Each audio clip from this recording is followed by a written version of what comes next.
Olá, seja muito bem-vindo ao Alesp Cidadania.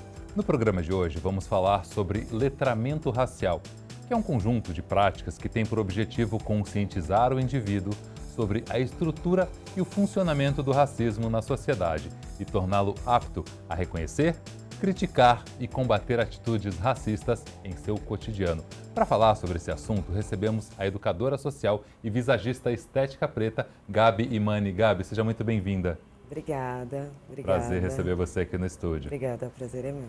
Recebemos também a diretora do Departamento de Educação Popular de Diadema, Evelyn Daniel. Evelyn, obrigado pela tua presença. Muito obrigada, Fernando. É um prazer estarmos aqui discutindo algo tão importante para todos nós. Prazer Obrigada. é todo nosso. Me diga uma coisa, como funciona o dia a dia de vocês, conciliando várias atividades? Eu vi que você é visagista, você tem outras profissões e aí luta pela causa antirracista. Como é que funciona o dia a dia de vocês? Bom, eu estou na direção de um departamento de educação popular, que ele faz parte da Secretaria de Educação de Diadema, né? Atuo na coordenação desse departamento, mas eu sou, antes de tudo, uma educadora social. Então, em todos os momentos que nós podemos, né, Gabi? A Gabi, inclusive, é uma grande parceira que atua comigo em outras frentes também, né? Atuamos juntas. Estamos no combate ao racismo e trazendo para a sociedade um pouco mais desse assunto, dessa pauta em questão. Então, nosso dia a dia é bastante intenso, né? Mas ele traz muitos resultados positivos para a gente. E, além de tudo, sou uma mulher preta, com tudo que isso carrega. Sou uma mãe solo de duas crianças, uma adolescente de 15 anos e um menino de 7 anos. E moradora de Diadema, vivo essa cidade intensamente. Essas ações que você faz na Secretaria de Diadema automaticamente refletem na Secretaria Estadual de Educação. Como é que é essa conversa entre a Secretaria de Diadema e a de São Paulo? Lá nós atuamos na Secretaria Municipal e nós temos um comitê, que é um comitê antirracista, que ele traz ações da Secretaria Estadual com a Municipal.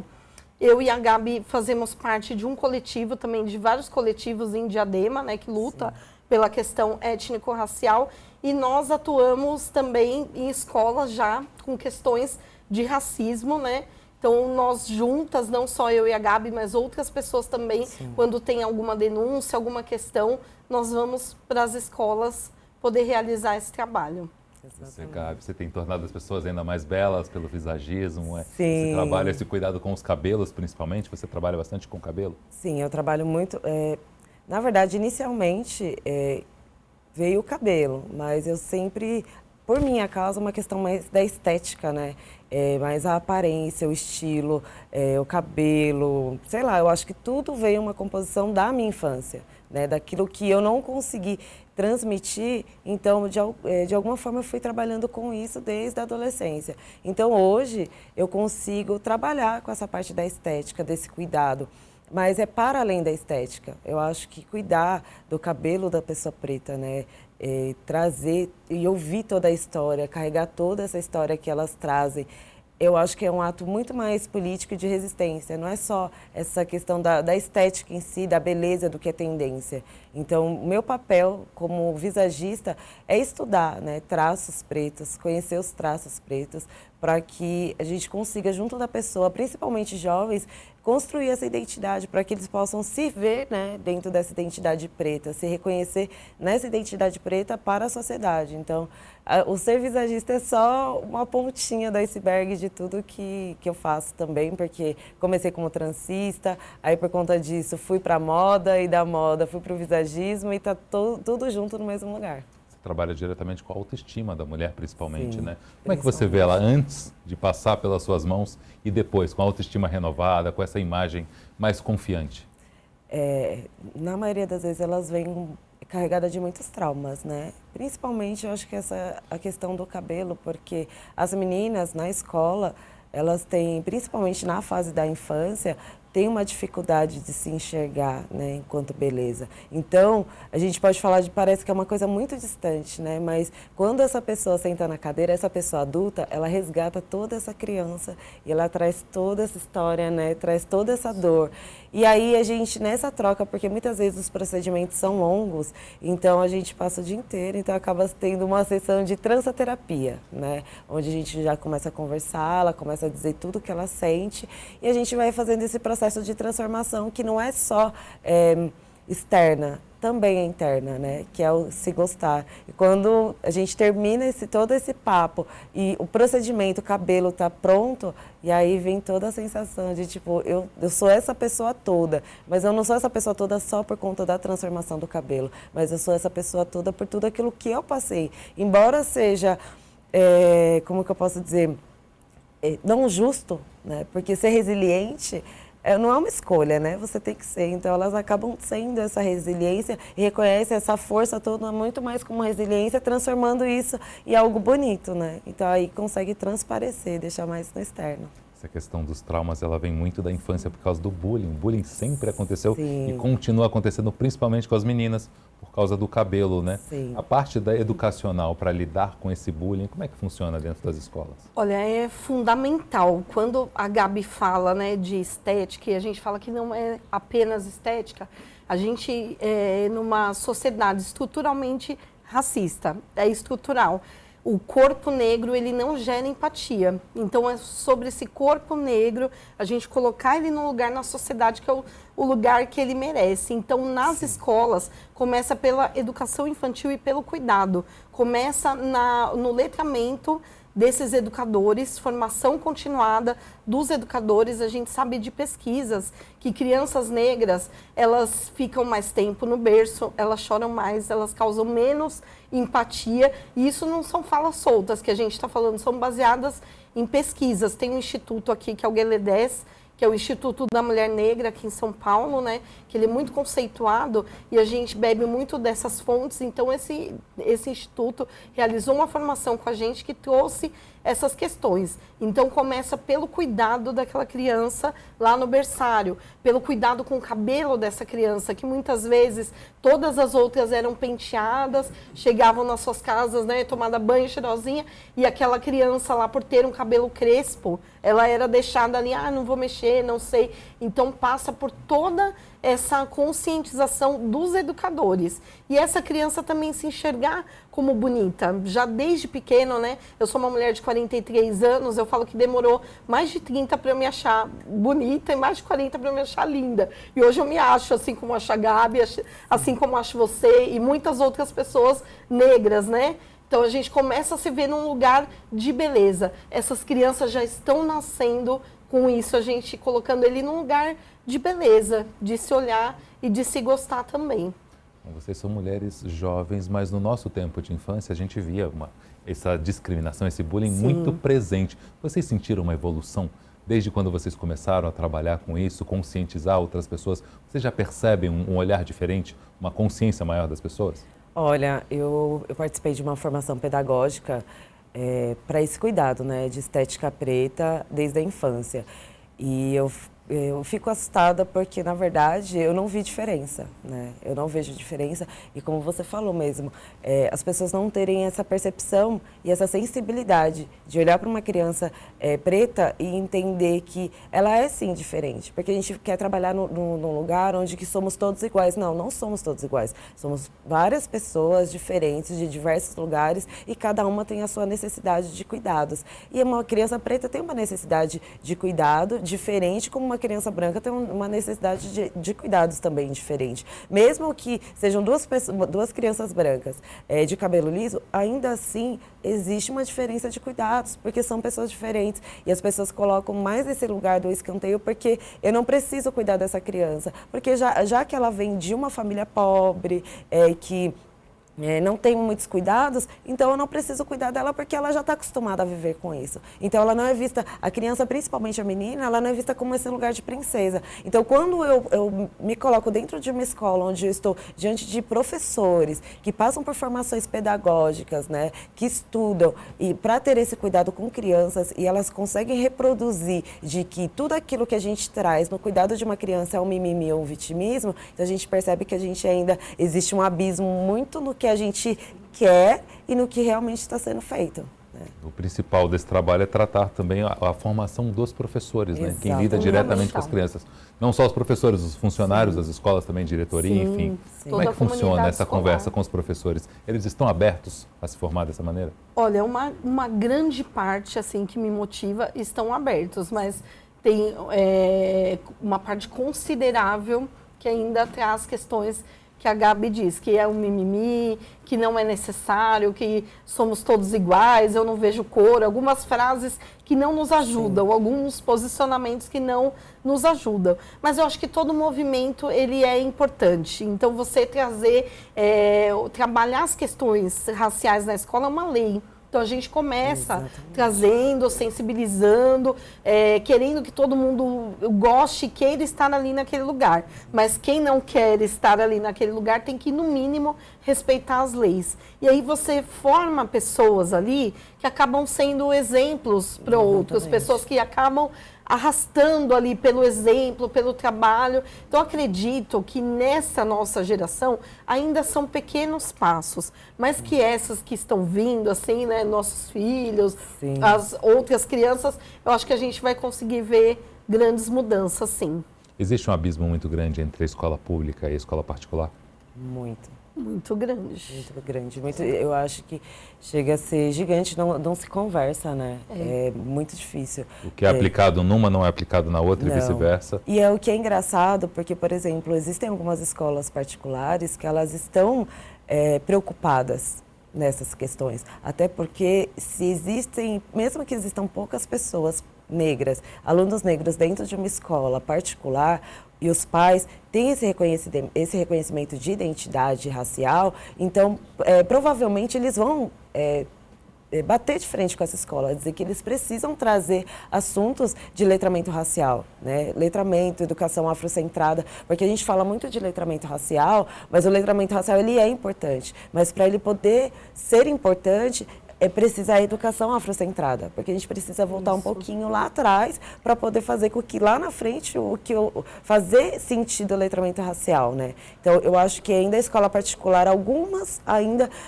poucas, mas trabalham mais efetivamente o letramento racial e a educação afrocentrada. Eu acho que a escola pública ainda ela está limitada, né? Por mais que seja uma lei, eu acredito, né, na minha opinião, que ela ainda está limitada, pode abranger mais, mas ainda se limita porque eu acho que a educação, ela se encontra muito engessada, né? É isso e que vocês vão ver e a gente vai parar nisso e vocês... Tá quadrado ali, né? Exatamente. Em Diadema, na rede municipal, né, que tem duas frentes. A municipal, que é que a gente, né, é responsável lá, o município, educação básica, e a gente acaba lidando também com o estadual, porque, por exemplo, onde eu atuo, na educação popular, o público-alvo são adolescentes que estão nas escolas estaduais. Na municipal, nós criamos um programa, que é o programa Diadema de Dandara-Piatã, onde nas escolas, toda criança do 1º ao 5º ano, eles têm 1 hora de educação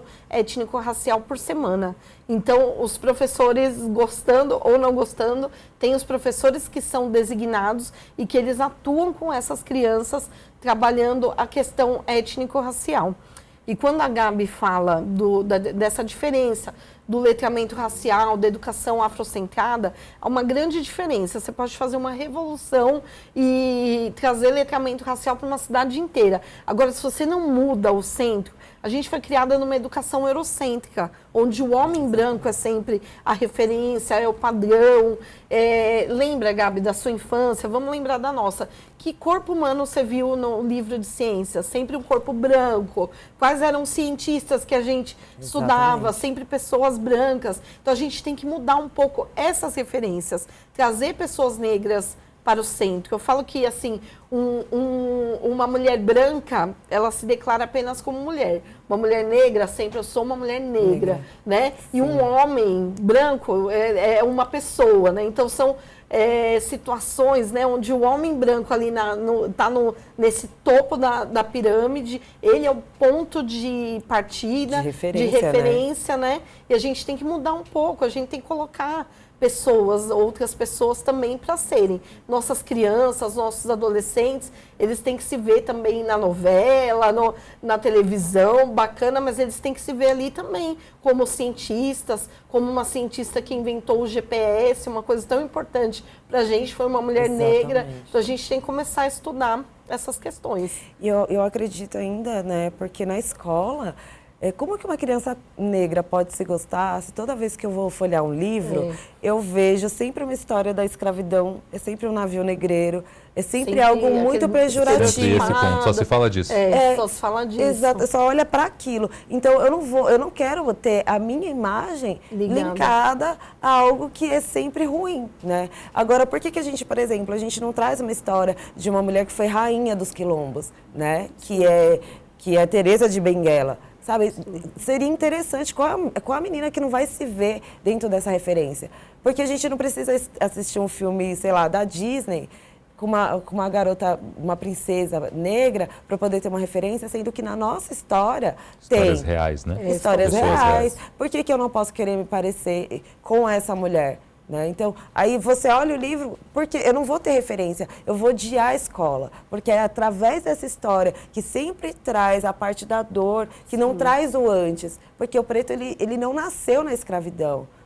A pessoa preta, a pessoa negra, ela vem de uma história linda, maravilhosa, gigante, sobre riquezas, reis, rainhas de terras do continente africano, que não é falado. Completamente esquecida, né?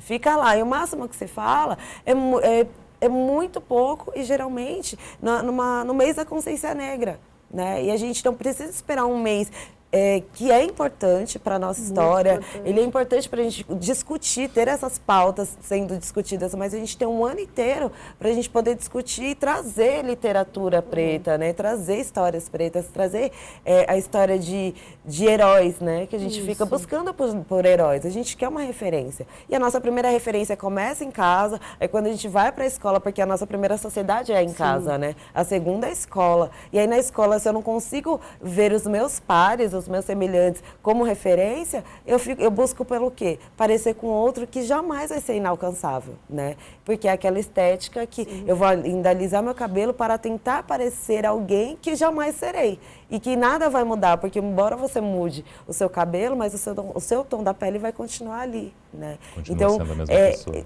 Eu acho que essa parte da história da escola, da educação, não é só trazer a educação afrocentrada, eu vou ter uma aula só disso. Eu acho que fazer parte de todos os conteúdos, exatamente. Importantíssimo. É isso. Você citou uma parte interessante, que é a participação dos pais, né? Os pais têm participado desse processo, eles têm se interessado por esse tipo de educação. Você falou de 1 hora de ensino, né? De conversa com os professores, eles estão engajados nisso?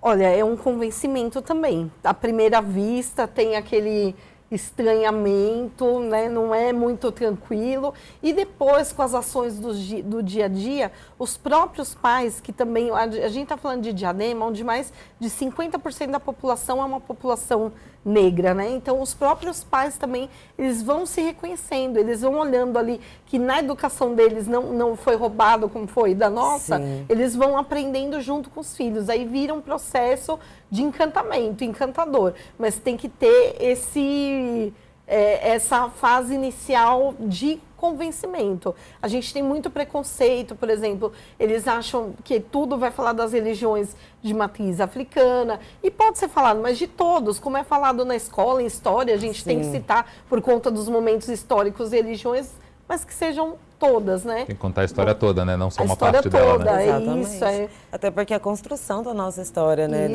Da cultura afro-brasileira, ela tem uma participação muito grande, né? De religião de matriz africana. Então não tem como você falar de uma e não falar do contexto geral, né? Agora o desafio, no caso de São Paulo, por ser um estado tão grande, é levar essas políticas para os cantos do estado, né? Sim. Porque as realidades são muito diferentes, né? A realidade de Diadema é muito diferente da realidade Exatamente. do interior de São Paulo. Sim. E é importante que esse interior também tenha essa visão, não só uma ou outra região, né? O desafio é enorme, né? Como fazer isso? Eu te digo, Fernando, que tem que ter vontade política de fazer isso. O que a gente vê são vários professores lutando e resistindo e por suas vontades próprias ali atuando com a questão racial, mas a gente precisa de uma política, que ela venha das secretarias, que ela venha através das leis também, a gente precisa desse apoio, porque as leis, na verdade, estão aí, a gente precisa fazer com que se cumpra. Então, é interessante trazer essas prefeituras, né, também para discussão, também eu acho que é importante, que mesmo aquela que está ainda inicialmente, quando se conecta com outras, eu acho que a troca é muito, muito interessante. Fomentar esses diálogos, né? Eu acho. Você falou da questão política, vocês estão no lugar certo, na Assembleia Legislativa de São Paulo. Pois é. Qual, na opinião de vocês, deve ser o papel dos deputados legisladores nessa causa? A gente tem muitas leis e muitas delas não são aplicadas. Como fazer isso funcionar? Olha, são muitas leis mesmo, mas Elas não estão funcionando. Não estão funcionando. Eu acho que precisa sentar e rever todas elas, né? Para ver quais delas fazem de fato sentido e fazer com que elas realmente sejam praticadas, né? Ter essa responsabilidade. Porque às vezes, falando assim de Diadema, às vezes as leis são criadas, mas eu acho que para um passo, para dizer que foi feito, mas não foi realmente estudado, mapeado, feito isso, colocado em prática. Mas eu acho que para colocar uma lei em prática, eu acho que para se criar, precisa um mapeamento, né?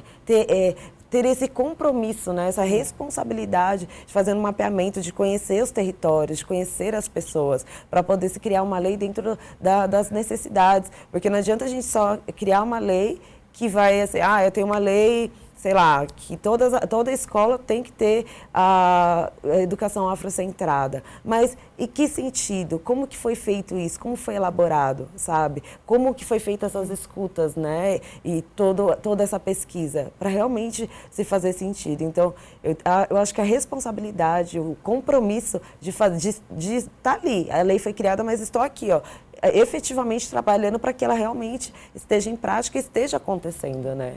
Eu acho que é fundamental que os deputados se conectem com os movimentos sociais, com o movimento negro, que está na luta aí, né, há anos, né, desde sempre na nossa sociedade. É um movimento negro que sobrevive e eu acho que tem que ouvir esses coletivos. Por exemplo, lá em Diadema, quando a gente criou o programa Diadema de Dandara e Piatã, ótimo, educação étnico-racial nas escolas, mas como, né? Porque eu também posso ter uma lei que eu dê qualquer coisa e eu derrube as questões raciais por conta de falta de conhecimento, exatamente, de tato. Então, a primeira coisa que a gente fez é se conectar com os movimentos na cidade, com pessoas lá que estão na luta das questões raciais há muito tempo. Então, por exemplo, eu sou conselheira do Conselho da Promoção da Igualdade Racial, também sou uma moradora de lá, isso facilita também. Mas nós ouvimos lá, tem figuras importantes exatamente, lá, que são do Conselho, que são do Fórum Benedita, que é um fórum de resistência, que é um coletivo que há anos já ensina educação étnico-racial. Então, a gente se conecta com essas pessoas que já estão fazendo ali na prática, é fundamental. E também se ligar a universidades, né, a pessoas que estão estudando e pensando nessas questões, né, não só ali no nosso mundinho, mas no Brasil e no mundo também. E os movimentos negros, eles acabam sendo representantes desses lugares periféricos, né? Porque a maior concentração de pessoas pretas estão nas periferias, né? Então, essas frentes, elas existem porque vêm das dificuldades. Então, elas precisam... os deputados têm que ter esse compromisso, realmente, de conversar com essas frentes, com esses movimentos, porque conversam, faz essa ponte do que é difícil, né, de acesso. Porque a gente fala dos direitos civis, mas que realmente eles não, de fato... Eles não são exercidos da forma como realmente atende às necessidades da população preta de Diadema e de qualquer outro lugar, né? Exato. É isso. Quando se fala em âmbito federal, complica mais ainda, né? Porque as realidades são ainda mais diferentes. A realidade do Amazonas é muito diferente do Rio Grande do Sul. E Exato. adequar isso para que todo o país seja Isso. harmônico é mais complicado. É muito complicado, até porque cada região a gente entende que o racismo ele fica cada vez pior, né? Sim. Então, E funciona de maneiras Se manifesta diferentes, de né? maneiras diferentes. diferente. Então, esse exatamente. olhar para o território é fundamental, o conhecimento do território, não achar que é uma formulinha secreta ali que você vai implementar da mesma forma em todos os lugares. Então, para mim, é fundamental que tenha esse conhecimento e esse olhar. E ouvir as pessoas que são daquele território, né? Eu acho que é fundamental. Construir junto. E eu acho que o letramento racial é reconhecer, primeiro, eu acho que de tudo, a gente precisa reconhecer que a gente vive num país racista. Isso é um fato. Isso é um fato histórico, só que a gente não pode lembrar que só está lá atrás. Ele é um problema atual, ele não é um problema que tem que ser depositado só nas costas das pessoas pretas, né? Então, se eu tenho um deputado que ele é negro, então ele provavelmente ele vai levantar pautas raciais, mas essa responsabilidade não é só dele, porque a sociedade ele é feito de vários tipos de pessoas e a gente tem um país que ele é miscigenado, né? Então, a responsabilidade, na verdade, do racismo não é da pessoa preta. A responsabilidade do racismo é do racista, é da pessoa branca racista. Isso não quer dizer que todas as pessoas... Ela é o problema. Ela né? é o problema, mas a responsabilidade é dela, né? Se ela tem um problema com isso, então ela precisa tratar disso, porque ela vai continuar vivendo num país ou num mundo onde tem pessoas que habitam nesse mundo que são pretas, né? Então, se eu coloco a responsabilidade só nela por mulher e mulher preta, então eu tiro a minha responsabilidade, não dói em mim e ela que se vire. E aí a gente não consegue ter realmente esse progresso, né? Então eu acho que o deputado, ele precisa olhar, o deputado olhar para além do tom de pele, porque a responsabilidade não é só do homem preto ou da mulher preta. Somos de todos nós em questão de sociedade. E reconhecer que existe o racismo, que o racismo ele fere, ele é violento, né? E ele começa desde a fase da infância, sim. Então, o que eu posso fazer é reconhecer, e agora que eu reconheço, como que eu posso ter ações antirracistas, né? O que eu posso entender dentro do que é letramento racial? E aí vai desmembrando e fazendo com esses movimentos de falar com movimentos negros e tudo o resto que a gente realmente necessita no nosso dia a dia. Porque a gente não consegue... Não existe uma coisa que a gente não consegue falar que não seja só o racismo, né? Tipo, a gente tem que falar... A gente fala do racismo todos os dias. Todo dia, não tem como. Eu trabalho com moda, por exemplo, mas todas as vezes sempre cai na parte. É raça. Né? Eu converso, eu sou visagista, eu sou especializada em cabelo crespo e cacheado. Por quê? Porque as pessoas precisam desses cuidados, porque outras pessoas que são profissionais da área não se especializaram. Então, o que eu consigo trazer para você, se existe um problema no seu cabelo, é o alisamento. Então, me especializei nisso e não vou me especializar no seu problema. Vou me especializar naquilo que eu quero fazer para te transformar naquilo que você jamais vai ser. Né? Então, e aí a gente fala aqui, novamente, de raça. Então, todas as discussões sempre vai ser sobre raça, né? Todos os lugares. Trabalho com filmes, que eu sou cabeleireira de filmes, né? É sempre onde é raça. Então, me contratam porque, especificamente, tem um elenco de 10 pessoas, né? Uma mulher negra. Então, me contratam especificamente para cuidar só do cabelo dela, porque as outras profissionais contratadas não cuidam, não sabem, né? Então, isso é um problema. Porque eu não posso me especializar num cuidado no geral? Enquanto quando vou estudar, eu preciso aprender um padrão, né? Porque é um padrão eurocêntrico. Eu começo a aprender sobre cuidados, fios, estudo dos fios, tricologia do cabelo de uma pessoa branca, para depois eu buscar, de alguma forma, uma especialização com uma pessoa negra que se especializou em um outro lugar para ter um cuidado específico para as pessoas de cabelo crespo e cacheado, né? Então, eu acho que tem que ter essa responsabilidade do estudar e fazer mais além, né? E com relação às leis também, né? A criação dessas políticas públicas, nós estamos falando aqui de educação. Só que a criança que vai para a escola, o adulto, o jovem adulto, lá nós temos educação de jovens adultos, ele está transitando socialmente o tempo inteiro. Então, a gente tem que falar de políticas de segurança, política de segurança alimentar, de habitação, de saúde, de todas essas questões que envolvem a vida e que tem que ter um olhar. Eu tenho que ter uma política de saúde da população negra, eu tenho que diferenciado, eu tenho que entender que essas questões elas fazem parte do dia a dia dos indivíduos e que impacta completamente. Com certeza. Evelyn, Gabi, a gente vai fazer um breve intervalo. Daqui a pouquinho eu vou pedir para vocês explicarem para as pessoas o que é realmente o letramento. Ótimo. O Alesp Cidadania volta já já.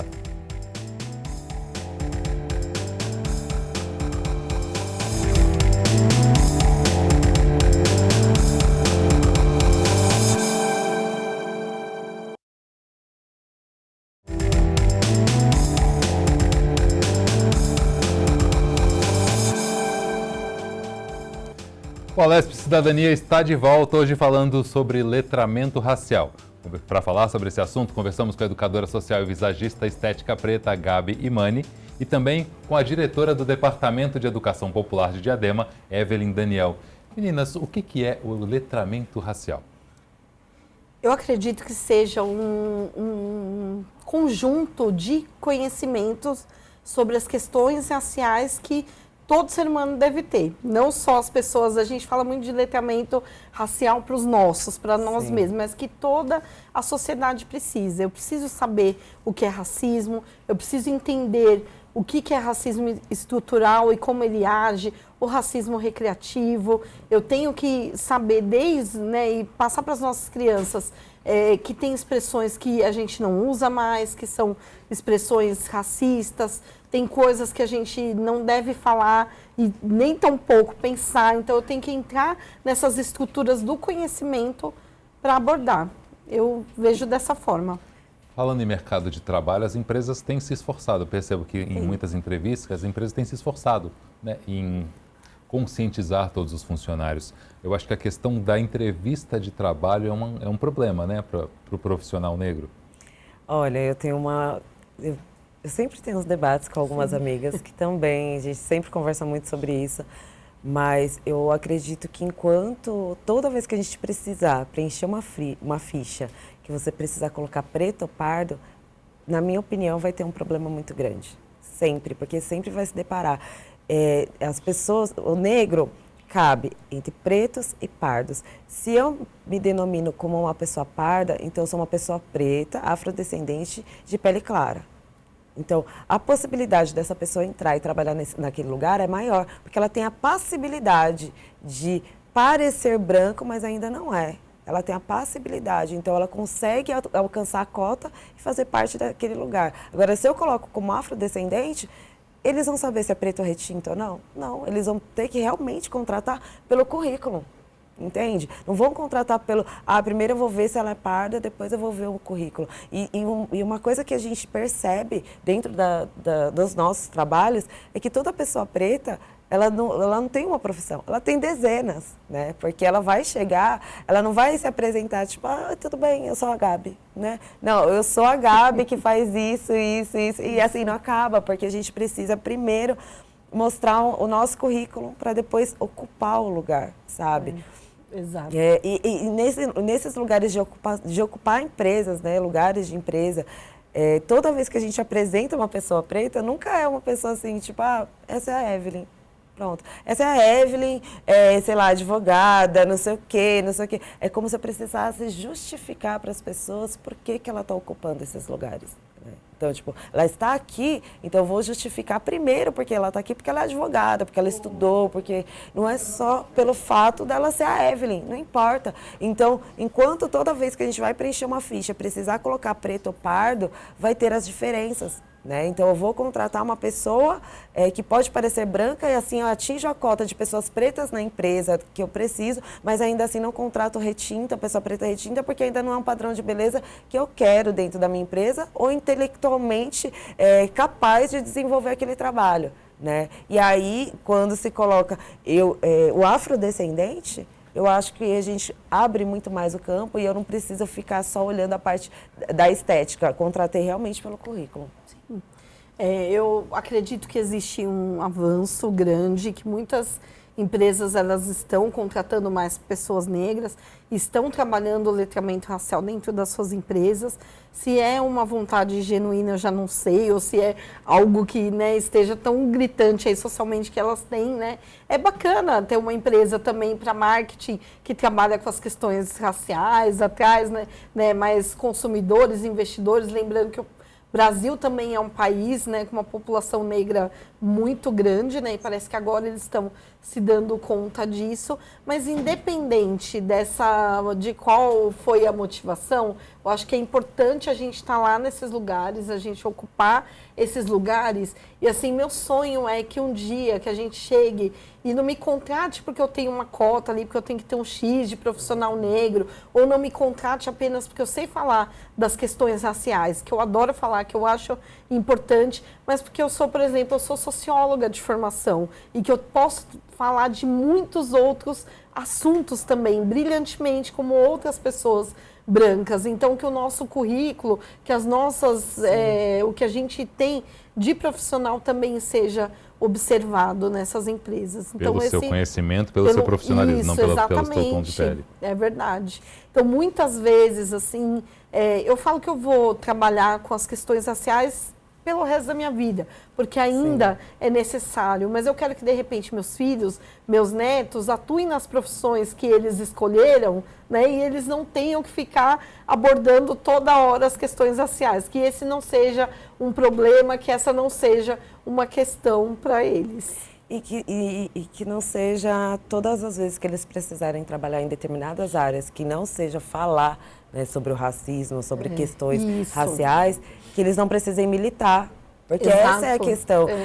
Meu filho, ele tem 13 anos, né? Enfim, tem 13 anos e ele quer ser mecânico automobilístico. E aí, quando ele fala isso para as pessoas, fala assim, mas aí você vai ter que estudar engenharia, né? Mas e quando que você começa a fazer isso? Mas você vai conseguir? Então, já começam a fazer perguntas para ele como se fosse impossível realmente ele ocupar esse lugar, ele ter uma capacidade intelectual de ocupar, de estudar e ocupar uma profissão dessa. E aí já começa a militância daí, porque ele só tem 13 anos, mas ele já começou a defender como que ele quer chegar naquele lugar e que ele é capaz. Ele não pode só dizer, como filho de qualquer outra pessoa que diz que quer ser médico, que ele só quer ser mecânico automobilístico e está tudo bem. Então, a gente acaba ensinando os nossos filhos, de alguma forma, a já se defenderem desses padrões de racismo, né? E dentro de todas essas estruturas, o quanto a gente precisa reconhecer que o racismo existe nessas profissões. Então, por exemplo, na engenharia, para aquilo que ele quer fazer, não tem jovens pretos, né? São muito poucos e eles nem são reconhecidos como inteligentes, né? Então, quanto mais ele vai ocupando lugares e estudos e espaços, menos pessoas pretas ele encontra. Então, mais ele tem que militar para poder continuar ocupando esse lugar. Então, esse sonho, ele é legítimo, mas a gente acaba pensando assim, até onde, né? A gente luta, a gente vai continuar falando sobre isso. É lógico que por muitos anos, até a gente morrer, e os nossos filhos vão continuar trabalhando sobre isso, lutando sobre isso. Mas até quando? Porque também é cansativo, né? Não é só você ter o dinheiro, conseguir pagar uma faculdade, o estudo, tá, tudo bem, você conseguiu pagar. Muita coisa, você né? Além disso. Você ascende socialmente, mas e aí? O racismo, ele não apaga, o dinheiro não apaga o seu tom de pele. E quanto mais você ascende socialmente, menos pessoas pretas você encontra, mais sozinho você encontra mais pessoas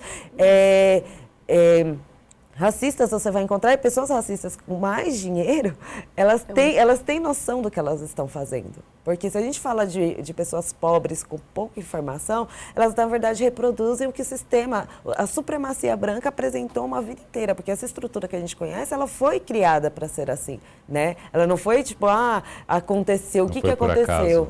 O que aconteceu com a nossa sociedade? Não, ela foi construída assim. É um projeto. Né? É um projeto, exatamente. Então, vai passando isso, aí a gente que é pobre reproduz o que o sistema ensina, né? Mas quem está lá em cima sabe o que está falando, né? Então, quando pessoas pretas a gente ascende, a gente vai se deparar com pessoas muito mais poderosas nesse lugar, né? E o quanto que a gente não tem que se preparar psicologicamente, financeiramente para lidar com isso também, né? Então, e já começa com eles, né? Que é ter uma profissão que não é só trabalhar nessa parte de étnico-racial, mas já tem que militar desde agora, né?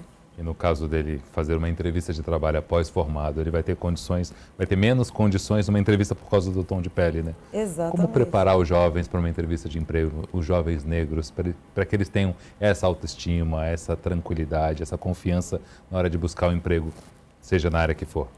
Esteticamente falando, primeiro eles entenderem que eles não têm que mudar os traços nem cabelo para poder fazer uma entrevista. Eles nasceram assim, né? Então, raspar o cabelo, cortar americano, alisar o cabelo, não usar uma trança loira ou não fere quem eles são, princípios, muito menos o profissionalismo. Então, primeiro, eles precisam entender quem eles são, a sua identidade racial e realmente se preparar emocionalmente e psicologicamente para ocupar esses espaços, sendo exatamente como eles são em questão de aparência, né? Eu acho que quando eles estão conscientes de quem eles são, do que eles são, das capacidades deles e com a autoestima ali, afroestima, né? A afroestima em dia, eu acho que já é um grande pontapé.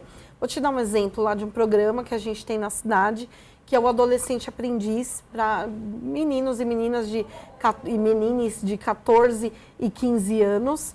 E nós fazemos essa parte de preparação para o mundo do trabalho, cidadania, só que o nosso eixo mais importante que eu julgo é o eixo de educação étnico-racial. Quando a gente faz uma pesquisa quando eles entram, eles ficam durante o ano com a gente, começa em março, termina em dezembro, geralmente. Então, quando eles entram, 30% se autodeclara negro, entre preto e pardo. No final do curso, a gente repete essa pesquisa, mais de 70% se autodeclara.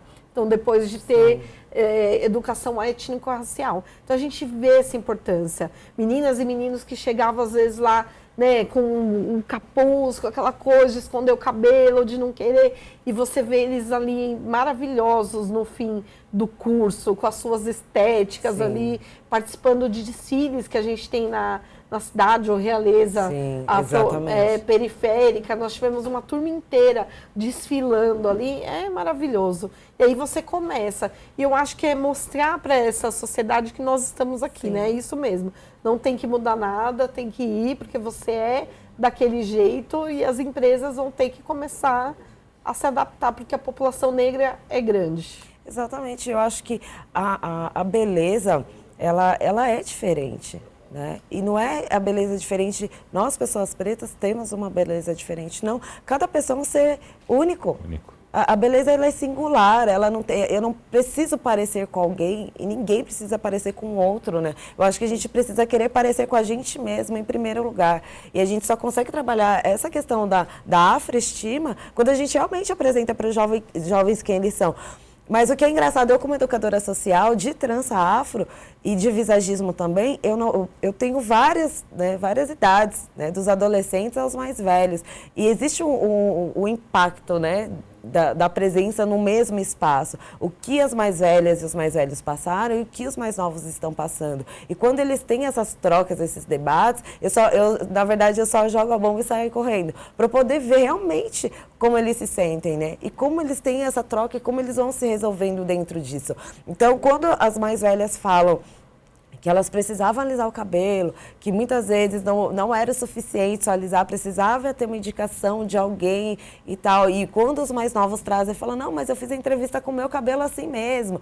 Se tiver que me aceitar, vai me aceitar do jeito que eu sou e com tudo que eu tenho para apresentar. Então você percebe que existe um choque de realidade, mas é importante esse choque porque eles entendem, eles são assim porque eles entendem o que as pessoas mais velhas já passaram, né? E elas conseguem, dentro disso, construir uma relação dentro de casa com seus próprios filhos de não podar, de não cortar quem eles são, de dizer, não, vai com o seu cabelo mesmo.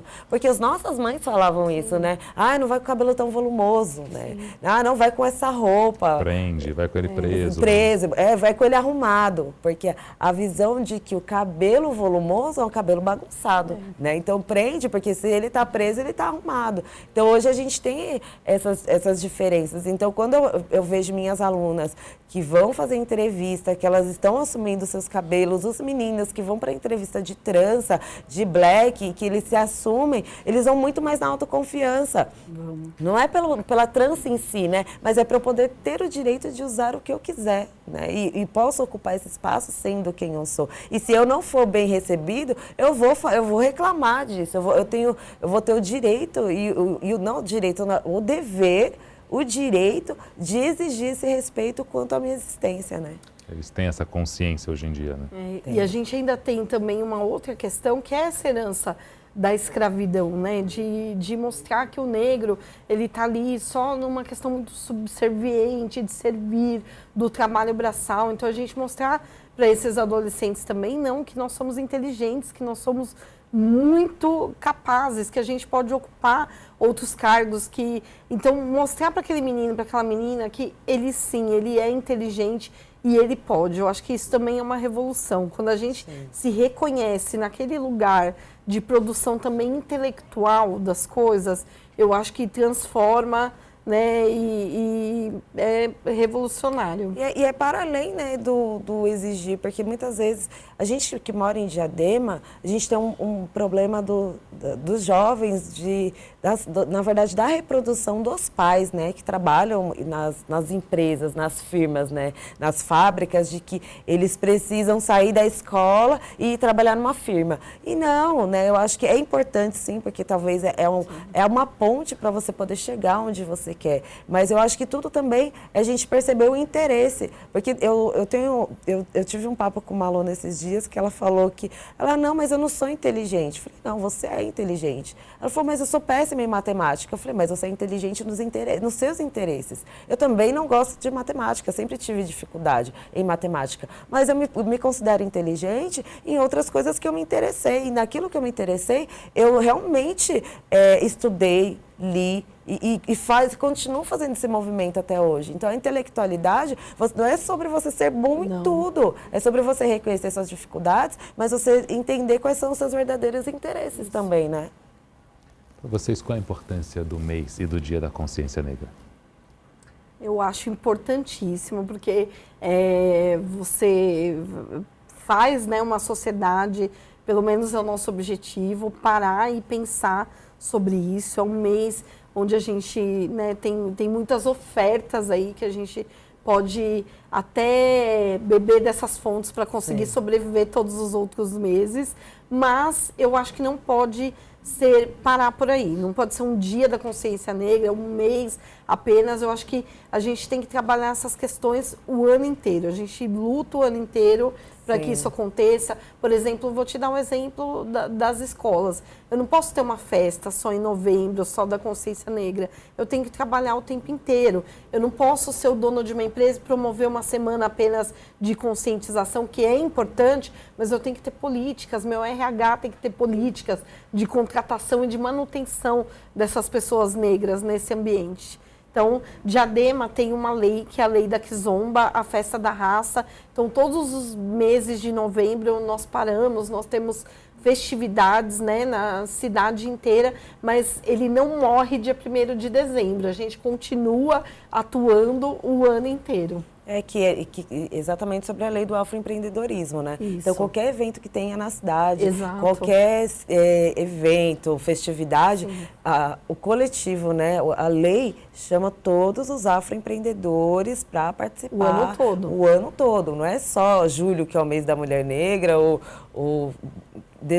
novembro, que é o mês da consciência negra. É o ano inteiro.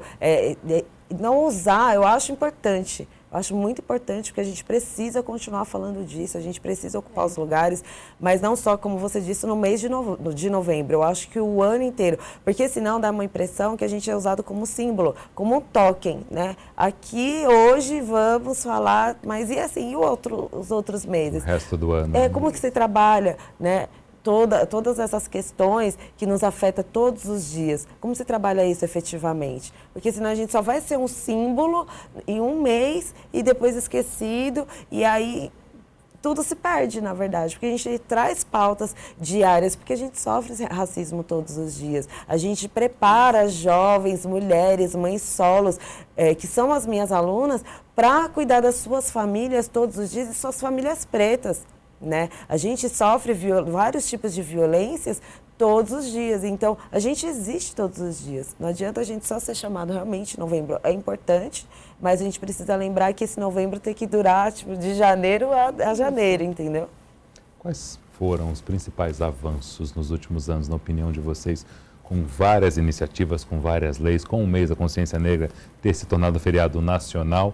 Quais vocês gostariam de se destacar, principais avanços? A gente tem a Secretaria de Promoção de Igualdade Racial, é uma das, né? Exatamente, é um grande avanço. É um grande avanço. Trazer essa questão como pauta, eu acho que é um principal avanço. Quando eu era criança, quando eu era pequena, era quase que um tabu, você não podia falar muito, né? Era uma coisa meio... E você trazer essas questões para a gente discutir, para a gente conversar, um grande avanço.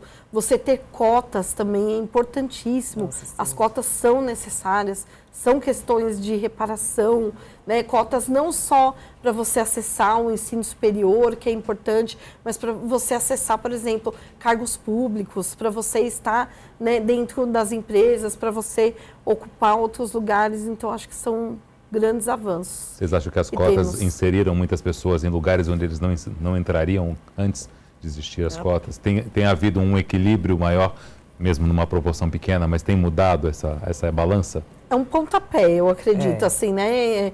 Eu acho que precisa de mais ainda. Por exemplo, vou te citar a Diadema, que a gente sabe que tem uma cota lá para serviço público. Se eu não me engano, acho que é 20% das vagas reservadas. Isso é excelente, é ótimo. Mas eu tenho mais de 50% da população que é negra, então, né, deveria ser meio a meio, né? Deveria não precisar, mas eu acho que é importante. A gente tem ali pertinho da gente uma universidade federal, a UFABC, que hoje você encontra muitos alunos negros. Faltam ainda políticas de permanência desses alunos, né? Que não é só o acesso, é depois que ele está lá dentro, quais são as políticas para ele permanecer. Mas eu vejo como um avanço incrível, algo muito importante. Eu acredito que existe um avanço, mas ainda existe uma disparidade assim, gigante, assim, né?